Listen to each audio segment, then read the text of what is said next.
ओम आर्य कन्या inter college Prayagraj Shrimati मोह बसु। मैं आज आपके सामने फिर उपस्थित हूँ। आज मैं आपको एक नया चैप्टर शुरू करवाऊँगी जो कि है जीवों में विविधता। इसके बारे में आपको अभी पढ़ना है। पिछला चैप्टर ख़त्म हो चुका है, तो जो बच्चे अभी पिछले चैप्टर को नहीं किए हैं वो नए चैप्टर को शुरू कर दीजिए मेरे साथ, और मेरे साथ साथ करते जाइए। जो छूटा है वो काम आप बाकी खाली समय में कर लीजिएगा, अपने फ्रेंड से लेकर या मुझसे लेकर। ठीक है, तो आज मैं नया चैप्टर शुरू करूंगी जो कि है जीवों में विविधता। ये आपकी बायोलॉजी का दूसरा चैप्टर है। ठीक है, मैं अगर आपको इकाई वगैरह बताती हूँ तो आप परेशान हो जाते हैं, तो बिल्कुल मत परेशान होइए। ये बायोलॉजी का दूसरा चैप्टर है। जैसे जैसे मैं पढ़ाती जा रही हूँ बिल्कुल वैसे वैसे ही आप करते जाइए, आपका पूरा कोर्स कंप्लीट हो जाएगा। इसके जो करा रही हूँ उसको तुरंत कर लीजिएगा। मैं बार बार बोलती हूँ, जैसे आज मैंने जो भी चीज़ दिया उसको कोशिश कीजिए कि जल्दी से जल्दी आप उसको पूरा कर लीजिए, समझ लीजिए, पढ़ लीजिए, लिख लीजिए, याद कर लीजिए। क्योंकि जब तक मैं नेक्स्ट वीडियो आपको दूंगी तब तक आपको ये सारी चीज़ें आ जानी चाहिए। अगर नहीं आएगी तो आपको नेक्स्ट आगे की पढ़ाई समझने में परेशानी हो सकती है। ठीक है बच्चों, तो आज हम शुरू करते हैं जीवों में विविधता। जीवों में विविधता, जैसा कि आप जानते हैं कि संसार में पेड़ पौधे एवं जीव जंतुओं की संख्या, रूप, आकृति, आवास एवं स्वभाव अत्यधिक विविधता पाई जाती है। इसे ही जैविक विविधता कहा जाता है। ये तो आप जानते हैं, हर एक जीव जो है पृथ्वी पर वो अलग अलग प्रकार का है। अभी तक लगभग 3,00,000 जाति के पेड़ पौधे और 19 लाख जीव जंतु जो है उसकी खोज हो चुकी है, और अभी न जाने कितने और बाकी है। इसमें एकदम छोटे छोटे वायरस, बैक्टीरिया, अमीबा, क्लेमाइडोमोनास जैसे अति सूक्ष्म जीवों से लेकर 100 मीटर ऊंचाई वाले रेडवुड जैसे विशाल काय वृक्ष, 30 मीटर लंबाई वाले भीमकाय ब्लू वेल तो जानते हैं ना बच्चों, जैसे जीव सम्मिलित है। प्रकृति में इतने अधिक जीवों को पहचानना और कम समय में उससे संबंधित जानकारी प्राप्त करने के लिए वैज्ञानिकों ने समानता व भिन्नता के आधार पर जीवों को अलग अलग समूहों में बांटा। समझ में आ रहा है बच्चों? आप देखो, अब नए जीवों को पहचानना, इतने सारे जीव जंतुओं को तो हम लोग जान नहीं सकते ना, हर एक के बारे में अलग अलग स्टडी भी नहीं कर सकते। तो हम लोग क्या करते हैं, इसको ग्रुप में बांट लेते हैं, अलग अलग इसका वर्गीकरण किया गया है, इसको बांट लेते हैं। तो इसके अगर हम लोग वर्गीकरण के हिसाब से इसका अध्ययन करते हैं तो हम एक चीज़ का अध्ययन करेंगे तो बहुत सारी चीज़ों के बारे में हमें, बहुत सारे जीव जंतुओं के बारे में हमें जानकारी प्राप्त हो जाएगी। तो ऐसे ही नए जीवों को पहचानना, सही वैज्ञानिक नाम देना तथा समानताओं और असमानता के आधार पर इन्हें विभिन्न समूहों या वर्गों में रखने को ही वर्गीकरण कहा जाता है। तो अगर हम एक समूह, एक वर्ग के जीव जंतुओं, पेड़ पौधों के बारे में पढ़ेंगे तो बाकी सबके बारे में जानकारी हमें मिल जाएगी। अब है वर्गीकरण से लाभ क्या है। जीवधारियों में वर्गीकरण करने से हमें निम्नलिखित लाभ होते हैं। क्या है? ये विभिन्न प्रकार के जीवों के अध्ययन को आसान करता है। ठीक है, हम सभी प्रकार के जीवों को एक साथ जान सकते हैं। वर्गीकरण जीवों की विविधता को स्पष्ट करने में सहायक होता है। इससे सभी जीवों के मध्य पारस्परिक संबंध का पता चलता है। किस जीव के बाद, जैसे सृष्टि में विकास होता जा रहा है ना, पहले सरल जीवों से जटिल जीव बनते गए, तो किस जीव से किस जीव की विकसित हुई ये पता चलता है। वर्गीकरण जीवों की विविधता को स्पष्ट करने में सहायक होता है। इससे सभी जीवों के मध्य पारस्परिक संबंध का पता चलता है। यह जैविक विज्ञान के विकास में सहायता करता है। तो इतने सारे लाभ है बच्चों, 5 लाभ मैंने बताए। ये विभिन्न प्रकार के जीवों के अध्ययन को आसान करता है। हम सभी प्रकार के जीवों को एक साथ जान सकते हैं। वर्गीकरण जीवों की विविधता को स्पष्ट करने में सहायक सिद्ध होता है। इससे सभी जीवों के मध्य पारस्परिक संबंध का पता चलता है। यह जैव विज्ञान के विकास में सहायक सिद्ध है। अब इसके बाद हमें पढ़ना है जीवों का नामकरण। जीवों का नामकरण कैसे होता है? अब स्वीडन के वैज्ञानिक लिनियस द्वारा जीवों के वैज्ञानिक रूप से नामकरण पद्धति को द्विनाम पद्धति कहते हैं। द्विनाम पद्धति किसने किया था? स्वीडन के वैज्ञानिक लिनियस ने। अब इस पद्धति के अनुसार प्रत्येक जीव के 2 नाम दिए गए हैं। प्रथम जेनेरिक या वंश का नाम और दूसरा जाति का नाम। जैसे मनुष्य का नाम क्या है पता है बच्चों? मनुष्य का वैज्ञानिक नाम है होमो सेपियंस। हाँ, होमो सेपियंस। वंश का पहला अक्षर कैपिटल लेटर से लिखा जाता है। ठीक है, जैसे इंग्लिश में हम लिखेंगे तो होमो को हम कैपिटल लेटर से शुरू करेंगे और स्पीशियस जो होता है उसको हम लोग स्मॉल लेटर से शुरू करेंगे। ये हमेशा किसी भी चीज़ में अगर हम लिखेंगे तो वंश का पहला अक्षर कैपिटल से होगा और जाति का पहला अक्षर छोटे या स्मॉल अक्षर से होगा, जैसे कि होमो सेपियंस। कैलुलस लिनियस ने अपनी पुस्तक सिस्टेमा नेचुरी में जीवों के वैज्ञानिक तथा आधुनिक वर्गीकरण प्रणाली की व्याख्या की। कौन सी पुस्तक बेटा?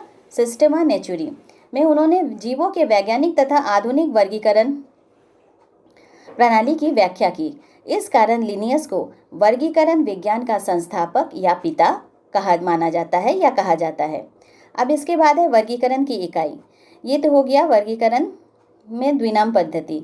बहुत इंपॉर्टेंट है बच्चों, लिखने को आता है कि ये आता है कि द्विनाम पद्धति किसने प्रतिपादित किया, किसने इसकी नींव दिया। दूसरा ये आता है कि इसमें कैसे वर्गीकरण किया जाता है, इसमें वंश का नाम और जाति का नाम दिया जाता है। ये हमने आपको बता दिया, यही आपको लिखना है। इसके बाद है वर्गीकरण की इकाइयाँ। लिनियस ने जाति, जीनस जिसको वंश कहते हैं, कुल, गण, वर्ग नामक 6 इकाइयाँ बनाई। ये 6 इकाइयाँ कौन कौन सी है अब हम लोग इसको समझेंगे।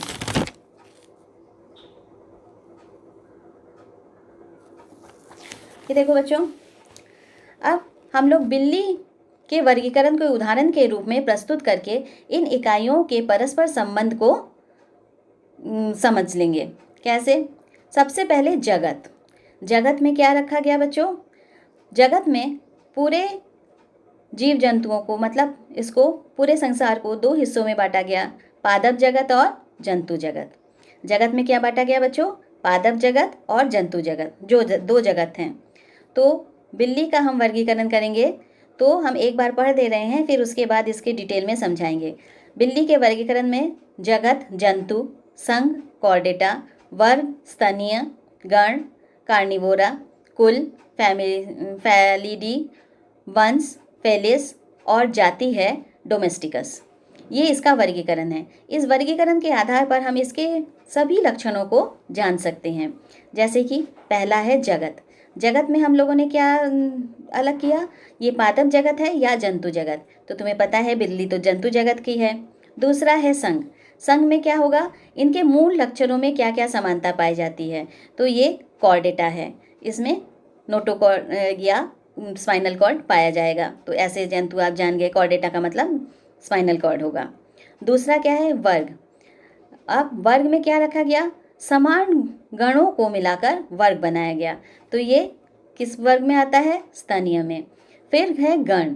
गण में क्या आता है? समान जीनस वाले जंतुओं को, समानता प्रदर्शित करने वाले सभी कुलों को गण में रखा गया। क्या बच्चों? समानता प्रदर्शित करने वाले सभी कुलों को गण में रखा गया। तो गण कौन सा है इसका? कार्निवोरा। इसके बाद है कुल। कुल में क्या रखा गया? समान जीनस वाले जंतुओं को कुल में रखा गया। उसके बाद है वंश। वंश में क्या रखा गया? समान गुणों वाले जंतुओं को वंश में रखा गया। और जाति में समान दिखने वाले जंतुओं को रखा गया। एक बार फिर से बता रही हूँ, बहुत अच्छे से समझ लीजिए। जगत 2 जगत में बांटा गया, जंतु जगत और वनस्पति जगत, पादप जगत। उसके बाद संघ। मूल लक्षणों में जो समानता है, मूल लक्षणों में, समझ रहे हैं ना बच्चों? मूल लक्षणों में मेन जो लक्षण है उसको संघ में रखा गया। समान गणों वाले को मिलाकर वर्ग में रखा गया। उसके बाद गण। गण में क्या रखा गया? समानता प्रदर्शित करने वाले सभी जंतुओं को रखा गया। उसके बाद कुल। कुल में क्या रखा गया? समान जीनस वाले सभी जंतुओं को कुल में रखा गया। उसके बाद कुल में क्या हुआ? वंश। वंश में क्या हुआ? समान गुणों वाले जंतुओं को वंश में रखा गया और समान दिखने वाले जंतुओं को जाति में रखा गया। इस तरह से 6 जगत वर्गीकरण हो गया। इसके बाद है वर्गीकरण का आधार। वर्गीकरण कैसे शुरू हुआ? शुरू से जैसे जैसे वर्गीकरण होता गया वो आपको बताएंगे कैसे कैसे ये इसका विकास हुआ। सबसे पहले द्विजगत वर्गीकरण हुआ। द्विजगत वर्गीकरण में आप जानते हैं इसको वनस्पति और जंतुओं में रखा गया। द्विजगत वर्गीकरण में सर्वप्रथम सभी जीवों को दो जगत, पादप जगत और जंतु जगत में बांटा गया। ये विभाजन निम्न लक्षणों के आधार पर किया गया। लक्षण क्या होंगे? पादप और जंतु को जो लक्षण अलग करते हैं वही लक्षण होंगे। पहला है कोशिका भित्ति, दूसरा है हरित लवक। कोशिका भित्ति किस में पाया जाता है? कोशिका भित्ति पादप में पाया जाता है, जंतु में नहीं पाया जाता। फिर उसके बाद हरित लवक पादप में पाया जाता है, जंतु में नहीं पाया जाता। फिर है पोषण विधि। पोषण विधि में क्या होता है? जो पौधे होते हैं वो अपना भोजन स्वयं बनाते हैं, जंतु अपना भोजन स्वयं नहीं बनाते, वो अपने भोजन के लिए पौधों पर निर्भर होते हैं या दूसरे जंतुओं पर। फिर उसके बाद है प्रचलन। प्रचलन में क्या है बच्चों? प्रचलन में पौधे क्या प्रचलन कर सकते हैं? नहीं, वो हमेशा जीवन भर एक ही जगह पे रहते हैं, सिर्फ उसके कुछ अंग जो है वो बढ़ते हैं। और लेकिन मनुष्य एक जगह से दूसरी जगह प्रचलन करते हैं। फिर उसके बाद है वृद्धि। वृद्धि क्या होती है? वृद्धि पौधों में जीवन पर्यंत होती रहती है, लेकिन उसमें जंतुओं में वृद्धि एक उम्र के बाद रुक जाती है। इसके बाद चलो बच्चों हम लोग पढ़ते हैं। इसके बाद एक और वर्गीकरण आया, दूसरा वर्गीकरण। उसमें क्या किया गया? इसके थोड़ा और आगे बढ़ा गया।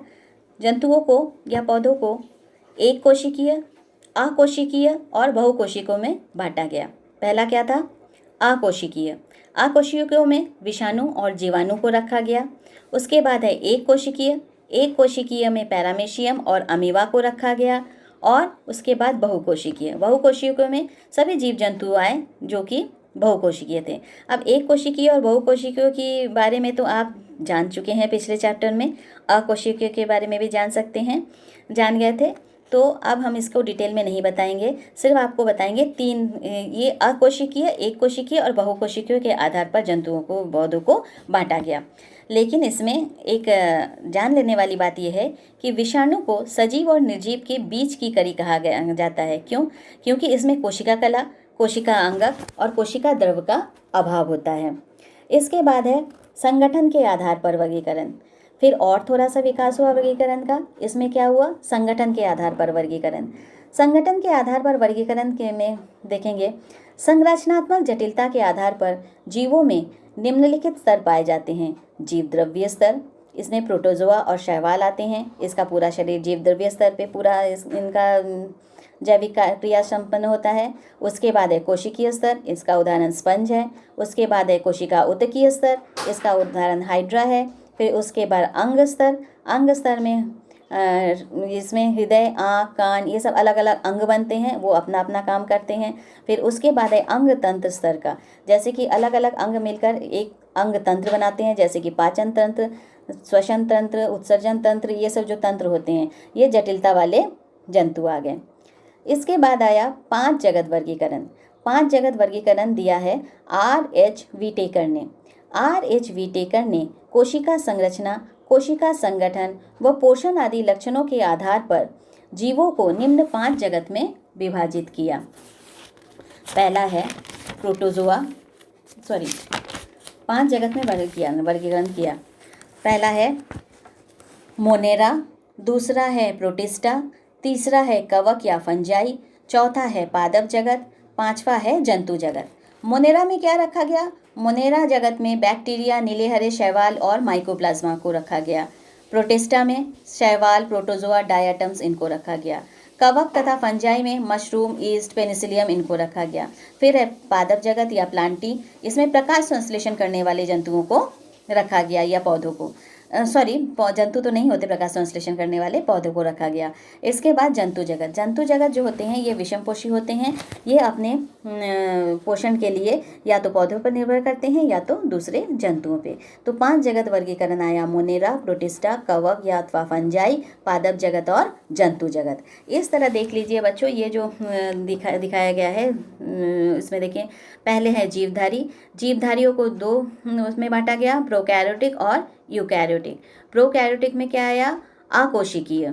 और यूकैरियोटिक में, अकोशिकीय में कौन सा जगत आया? मोनेरा। इसके बाद यूकैरियोटिक में 2 रखे गए, एक कोशिकीय और बहुकोशिकीय। अब एक कोशिकीय में प्रोटिस्टा और बहुकोशिकीय में 2 हो गए, बांटा गया। फिर इसको कोशिका भित्ति रहित वाले और कोशिका भित्ति सहित वाले। अब कोशिका भित्ति जो सहित हैं उसको भी 2 हिस्सों में बांटा गया, जिसमें क्लोरोफिल विहीन और क्लोरोफिल युक्त। क्लोरोफिल विहीन में मृतोपोषी आ गए जैसे कि कवक या फंजाई, और क्लोरोफिल युक्त में स्वपोषी आए जो कि अपना भोजन स्वयं बनाते हैं जैसे कि पादप जगत, और कोशिका भित्ति रहित जो है उसमें जंतु जगत आ गए। तो इस तरह पादप जगत को विभाजित किया गया। अब आगे के जो है वो आगे वाले वीडियो में पढ़ेंगे, नेक्स्ट वीडियो में। ये वीडियो का पार्ट 13 था। अब हम लोग आगे मिलेंगे पार्ट 14 में। तब तक के लिए नमस्कार। पढ़ते रहो बच्चों, खुश रहो।